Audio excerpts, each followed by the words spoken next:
Look at that horizon, where the sea churns into the belly of a stormy sky, and tell me you don't feel it, a primal tug in your chest, a silent gasp for air.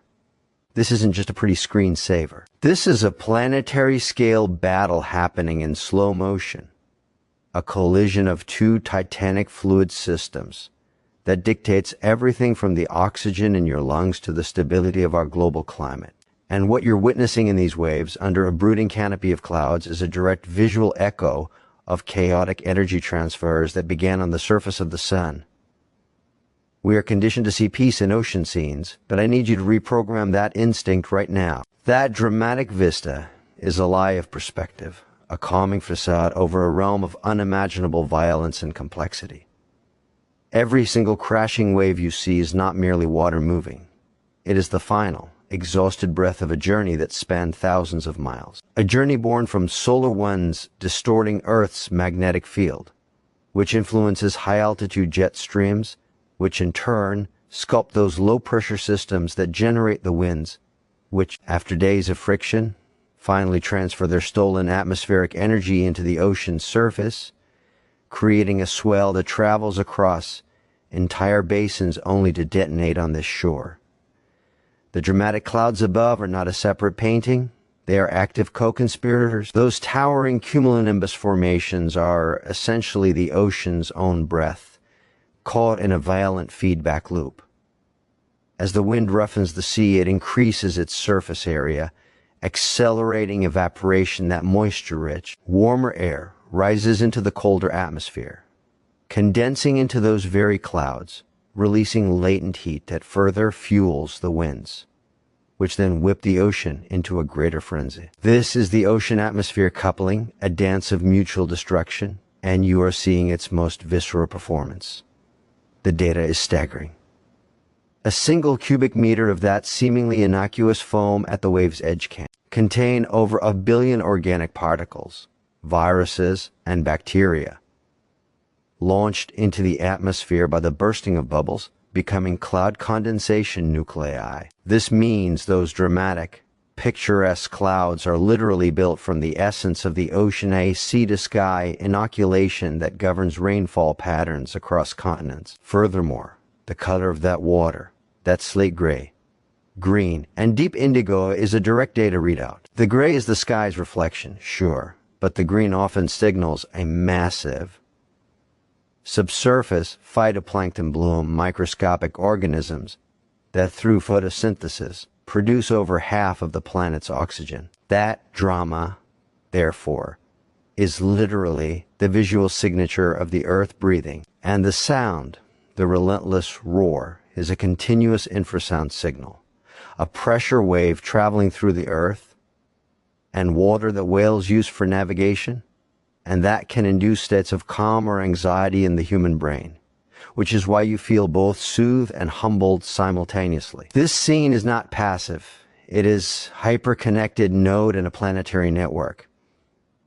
The energy dissipated on this one stretch of coastline during this single storm event can be quantified. Studies using wave-measuring buoys and satellite altimetry have shown that a 1-meter wave breaking on a coastline releases over 30,000 watts of power per meter of beach. Multiply that by the countless waves and the hundreds of thousands of kilometers of global coastline, and you begin to grasp the titanic scale of energy exchange happening in plain sight. The clouds, with their volatile, ever-changing forms, are a map of atmospheric pressure and emotional resonance, their darkness speaking to the optical depth and water load they carry, often exceeding several million kilograms of water per cloud. So when you gaze at this scene, you are not looking at a static postcard.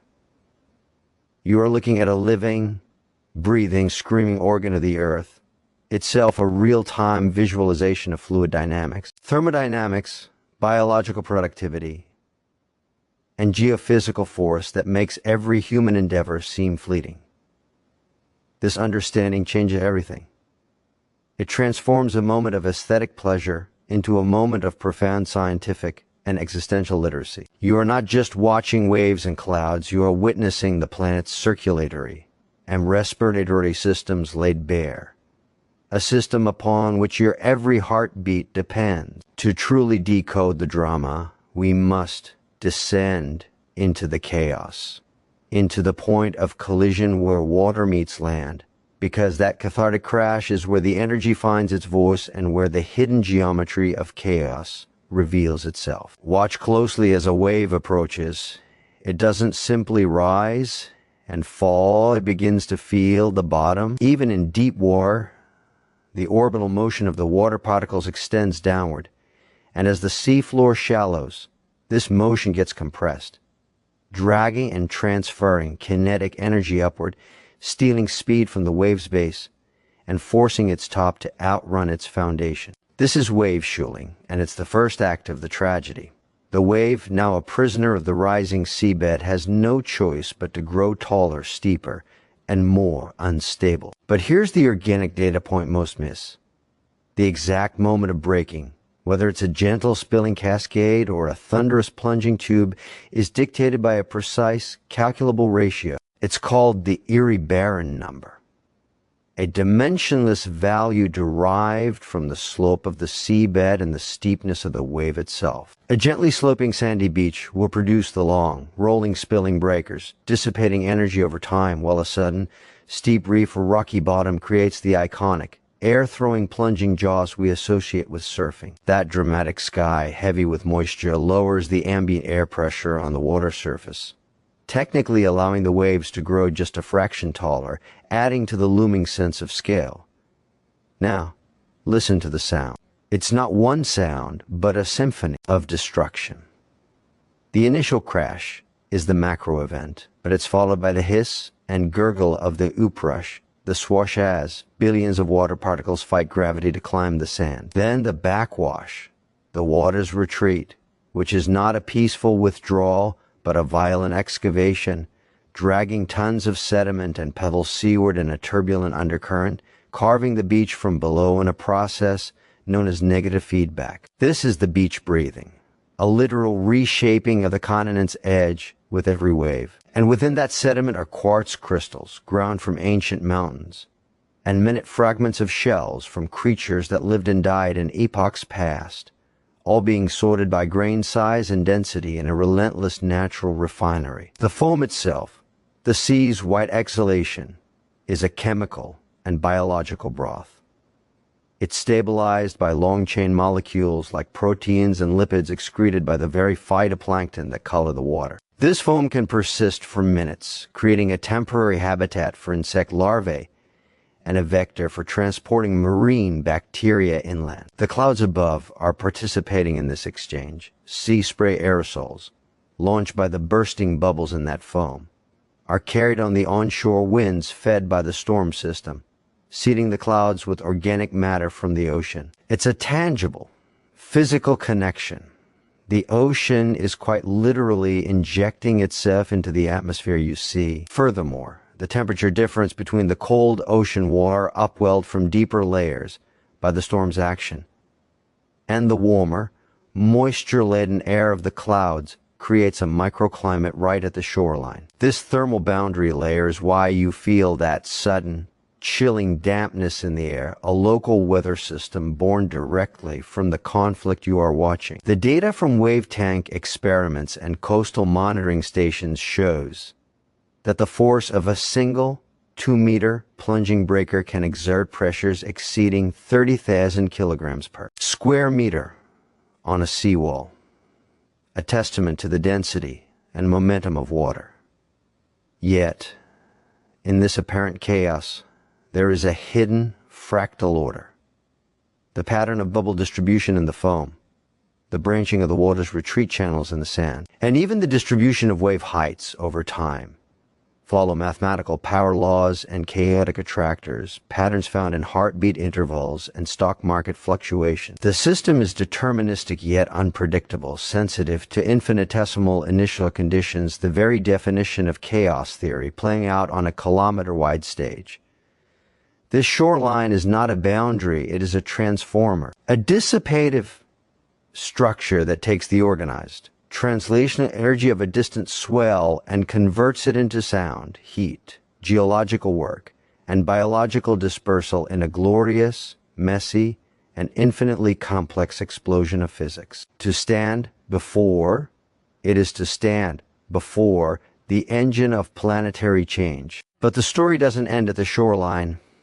It reverberates inward into the very geology of the coast and outward into the cultural psyche of humanity, because this dramatic scene has been the silent author of our history and our myths. Let's follow the geological thread first. Every hammering wave is a sculptor's tool. The specific resistance of the cliff face, be it granite, sandstone, or limestone, determines the coastline's shape. Sandstone, porous and granular, succumbs to hydraulic action, where water is forced into cracks, compressing the air inside with such pressure that it explosively widens the fractures. Harder granite is worn down by abrasion, where the sand and pebbles, dragged by the waves, act like natural sandpaper, grinding the rock down over millennia. But the true artist is the cumulative effect of these storms under dramatic skies. A headland taking the full force will be undercut, creating sea caves and eventually arches which collapse into stacks, which are then whittled down into stumps. This is not a gentle process. It is a cycle of catastrophic failure, engineered by relentless, patient force. The sediment generated trillions of particles is then transported by the longshore drift, a current parallel to the coast, fueled by the angled approach of waves, building spits, bars, and barrier islands elsewhere. This means the dramatic erosion you witness here is directly responsible for creating serene, sheltered beaches miles away. It's a sediment redistribution system of continental scale. Now, let's layer in the human element. Why does this specific vista waves under a stormy sky evoke such universal awe and melancholy? The data from environmental psychology and historical analysis is clear. For our ancestors, this scene represented both bounty and terror. The stormy sea was a barrier and a highway, a source of food and a grave. The clouds were the faces of God's Odin's fury or Poseidon's wrath. This duality is baked into our neural architecture. The color palette itself, the gray, the muted blues, the white foam triggers a specific physiological response. These are cool and neutral colors that lower heart rate slightly, while the dramatic contrast and movement keep adrenaline elevated, creating a unique mix of calm and excitement known as aesthetic arousal. This is the foundation of the romantic sublime, the 18th century concept where terrifying beauty leads to transcendental thought. Artists like Turner and composers like Debussy weren't just depicting nature. They were trying to translate this overwhelming sensory and emotional data into another medium. Furthermore, the negative ions generated by the crashing waves molecules charged by the friction of water and air have a documented biochemical effect, increasing serotonin levels in the brain, which can alleviate anxiety and depression. So, your feeling of clarity and reset by the stormy shore isn't just poetic, it's electrochemical. Your body is literally tuning itself to the environment. This landscape has also been a critical driver of technology. The need to predict these storms led to the development of barometers, the telegraph for weather warnings, and modern satellite meteorology. The desire to harness or defend against this power led to innovations in shipbuilding, coastal engineering, and now wave energy conversion devices that seek to tap into the very power we find so daunting. Every seaside fortress, every lighthouse standing sentinel against the gloom, every maritime folk song about lost sailors is a data point in humanity's long, fraught dialogue with this precise environment. The dramatic cloudy sky is the theatrical lighting for this eternal play of conflict and adaptation. When you look at it, you are not just seeing physics, you are seeing the womb of mythology, the catalyst for art, the laboratory for science, and the gymnasium for human resilience. It is a mirror held up to our own turbulent inner landscapes, our creativity, and our fragility. Now let's pivot from the past and the external to the immediate and internal, to the profound lesson this scene holds for your mindset and your perception of time, because understanding the scale of these processes is the ultimate antidote to the anxiety of modern life. That wave crashing started its life as a disturbance perhaps a week ago and thousands of kilometers away. The cloud above, looking so solid and permanent, is a fleeting vortex of condensation that may dissipate in minutes. This is deep time and instantaneity in a single frame. The ocean operates on geological time, where a coastline is a temporary scribble, and the atmosphere operates on meteorological time, frenetic and ever-changing. Your life exists in the brief, shimmering interface between them. When you internalize this, your personal crises shrink to their proper proportion. This is not a dismissal of your struggles, but a recontextualization of them within a grand, awe-inspiring narrative that is neither indifferent nor malevolent, but simply vast. The relentless nature of the waves, their constant return, their failure to ever be identical, yet their unwavering rhythm of the masterclass in persistence and adaptation. The wave does not stop, because it crashes, reforms, gathers energy, and returns. The stormy sky does not last forever. It is a process of equilibration, a release of built-up tension. There is a profound psychological model here called the oceanic mindset, derived from observational studies of how maritime communities develop resilience. It's characterized by acceptance of cyclical change, preparedness for sudden storms, and a deep trust in the larger patterns beneath surface chaos.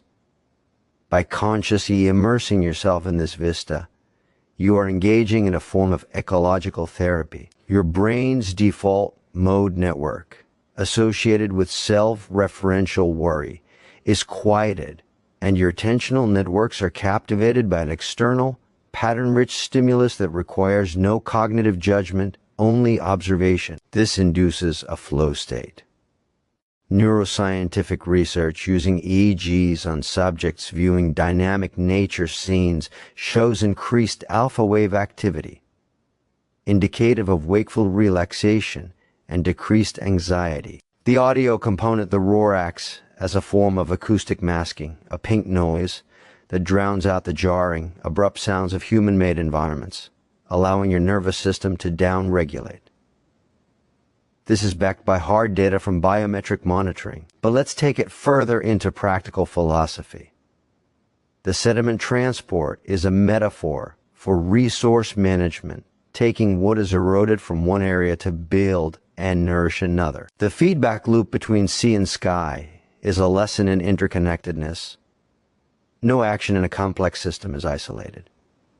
Your personal energy, your mood, your words are like the wind on water, creating ripples that interact and amplify in ways you cannot predict. The dramatic scene teaches emotional agility, the ability to hold the dark clouds and the illuminating breaker. In a single view, to accept the coexistence of beauty and terror, peace and violence. This is the essence of maturity. Furthermore, the very unpredictability of the next wave's exact form is a lesson in embracing uncertainty. You can know the science, you can read the swell model, but you cannot know the precise shape of the crest until it forms. You must be present. This forces you out of rumination about the past or anxiety about the future, and anchors you in the visceral. Overwhelming now. That is mindfulness extracted not from meditation apps, but from the raw data of the planet itself. The stormy coast is a philosopher, a neuroscientist, and a therapist.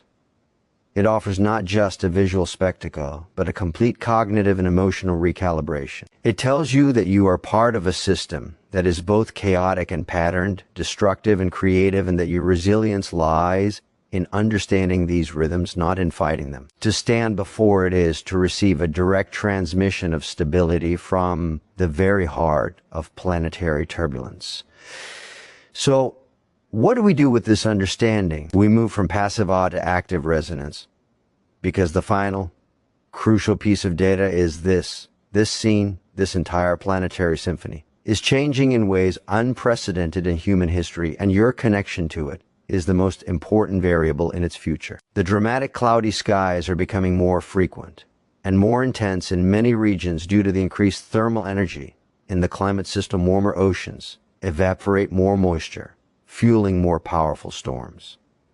The waves themselves are changing. Long-term satellite data and ocean buoy records show a statistically significant increase in global wave energy, particularly in the Southern Ocean, as westerly winds intensify. The sea level is rising, not as a gentle bath filling, but as a multiplier of this existing drama. Higher sea levels mean the same storm surge reaches further inland. The wave energy is dissipated closer to human infrastructure, and the coastal erosion we watched as a geological lesson accelerates into a human crisis. The chemistry of the water is also shifting. Increased atmospheric CO2 is absorbed by the ocean, making it more acidic, which can affect the very phytoplankton that give it color and produce our oxygen, and weaken the shells of creatures that become the sand of future beaches. This means the vista you see is a baseline, a current state of a system in flux. Your awe, therefore, must mature into stewardship. This doesn't mean abandoning technology, but aligning it with the rhythms we've learned. It means supporting coastal restoration projects like living shorelines that use native plants and oysters to dissipate wave energy ecologically, rather than concrete walls that often exacerbate erosion elsewhere. It means understanding your carbon footprint, because the emissions from your car or your home's energy are, through a chain of causality, adding thermal energy to the ocean atmosphere system, potentially making these dramatic skies more violent and less beautiful. It means being a conscious consumer, considering the plastic that could end up in that water, or the toxins that could enter that intricate sea-to-sky aerosol loop. But most importantly, it means cultivating and sharing this literacy. When you see a wave under a dramatic sky now, you see a story of physics, biology, geology, psychology, and climate. Share that story. Use your newfound perception to advocate for policies that protect coastal ecosystems and reduce global emissions. Your engagement is the call to action. So here is my final, crucial request for you. If this journey from a simple visual to a deep planetary and personal narrative resonated with you, if it changed how you see the world, then you have a responsibility. First, solidify this connection. Right now, in the comments below, I want you to describe in one word the primary emotion this scene evokes in you after watching this video. Is it awe, humility, peace, ferocity? Share that data point with our community. Second, become a signal booster for this perspective. Share this video with just one person who you think needs this recalibration. Someone stressed, someone creative, someone who loves nature but hasn't yet heard its full story. Tag them in a comment. And third, subscribe and ring the notification bell. This channel is dedicated to unraveling the deep, hidden narratives in the world around us, from the patterns in a leaf to the geology of a mountain range. We don't just show you beautiful places, we give you the language to understand them, the science to respect them, and the motivation to protect them. Your subscription turns this from a monologue into a dialogue, a community of deeply literate observers. That dramatic sky and those rolling waves are a conversation the earth is having with itself. You now have the vocabulary to listen. Don't walk away from this screen unchanged. Let it rewire you. Let it move you to observation, to sharing, and to action. The next time you stand before the ocean, you won't just see water and sky. You'll see a universe in motion, and you'll understand your place within it. Now, go and look at the world with new eyes.